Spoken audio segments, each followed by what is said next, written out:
Je vous le disais en titre, les Bruxellois sont toujours de plus en plus nombreux aux urgences. C'est ce qui ressort des statistiques étudiées sur plusieurs années par l'Observatoire de la santé et du social de la région bruxelloise. Exemple à l'hôpital Saint-Pierre, la fréquentation des urgences augmente chaque année de 3 à 4%. Très souvent, les patients n'ont pas de médecin généraliste attitré. Monsieur Barly. Un geste qui se répétera plus de 200 fois sur la journée. Nous sommes au service d'urgence de l'hôpital Saint-Pierre. Comme le reste des hôpitaux bruxellois, ce service doit faire face à de plus en plus de patients. Ici dans les urgences, ça fait déjà plusieurs années que le chiffre augmente chaque année.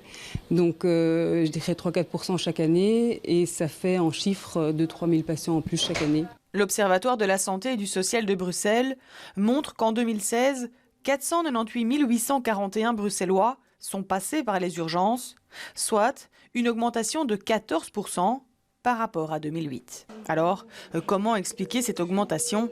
Les facteurs sont nombreux, mais on constate que près de 9 passages aux urgences sur 10 se font sans concertation par un médecin généraliste. En tout cas à Bruxelles, ici au centre-ville, avec une population qui est relativement pauvre, beaucoup de gens n'ont pas de médecin traitant.